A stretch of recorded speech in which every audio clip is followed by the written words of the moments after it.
الحمدللہ ساتھی گئے تھے آج، ویڈیو وغیرہ بھی بنائی ہیں، مگر جب ہماری ملاقات ہوئی تو انہوں نے ہمارے موبائل وغیرہ چھین لیے، ویڈیو بنانے نہیں دی۔ اور الحمدللہ علماء دیوبند کا سر فخر سے بلند کر کے آئے ہیں۔ الحمدللہ ہمیں کسی بات پہ ابھی تک شرمندگی نہیں ہے کہ ہم کسی بات میں اس سے پیچھے رہ گئے ہوں۔ بھرپور انداز میں ہم نے اس سے بات کی، وہ آگے پیچھے کی باتیں کرتا رہا، بس ادھر ادھر کی۔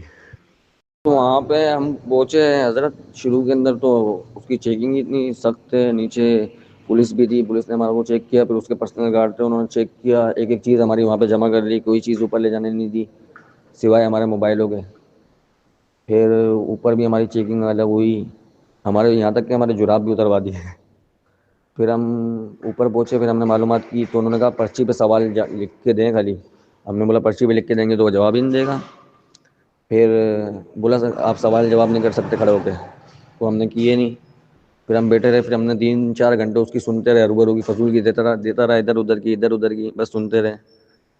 پھر جب ملاقات کا ٹائم آیا، پھر انہوں نے کہا کہ صرف آپ سیلفی بنوا لیں اندر۔ ہم نے کہا سیلفی نہیں، ہم بات کریں گے کچھ، ہم کراچی سے آئے اتنی دور سے، کچھ بات کرنے تو دیں۔ پھر انہوں نے کہا چلیں آپ سوال کر لیں۔ ہم نے پھر ان کے 12 لوگ بندوں کو مطمئن کر دیا کہ ہم بدتمیزی نہیں کریں گے، یہ نہیں کریں گے، وہ نہیں کریں گے۔ پھر ہم نے سوالات کیے وہی، مگر کہاں، فبہت الذی کفر ہو گیا۔ جی ہم جب پہنچے تھے نا، ہم دیر سے پہنچے، پرچیوں کا ٹائم ختم ہو گیا تھا، وہ پرچیاں جمع کرنے کا ٹائم ہوتا ہے مرزا کے اسٹیج پہ آنے سے پہلے پہلے کا، ہم اس کے بعد پہنچے تھے تو اس وجہ سے۔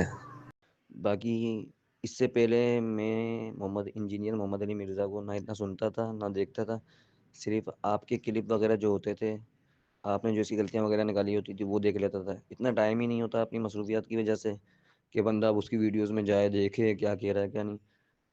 تو آج اب جیلم جب ہم آئے تو پھر ہم نے چلو کہا ادھر آئے ہوئے ہیں تو چلیں دیکھ بھی لیں۔ تو جب ہم نے قریب سے دیکھا، اب 3-4 گھنٹے اس کی باتیں سنی، یہ تو بہت بکواسات کرتا ہے اور بالکل کوئی علمی لیول نہیں ہے، کوئی بات کرنے کی تمیز نہیں ہے، کوئی قرآن کی آیت پڑھنا صحیح نہیں آتی، بس ادھر ادھر کی ہانکنا۔ باقی بہت خوشی ہوئی کہ الحمدللہ علماء دیوبند اس پہ بھی کام کر رہے ہیں، اور آپ کی کاوش کو میں آج سراہتا ہوں، اور آپ کی الحمدللہ جتنی آپ کی تعریف کی جائے وہ بہت کم ہوگی۔ آپ بہت محنت کر رہے ہیں اس کے خلاف، اللہ آپ سے یہ کام لے رہا ہے اور امت کو بہت فائدہ پہنچ رہا ہے، نہیں تو یہ فتنہ خطرناک ہے، لوگوں کو بہت گمراہ کرنے میں لگا ہوا ہے۔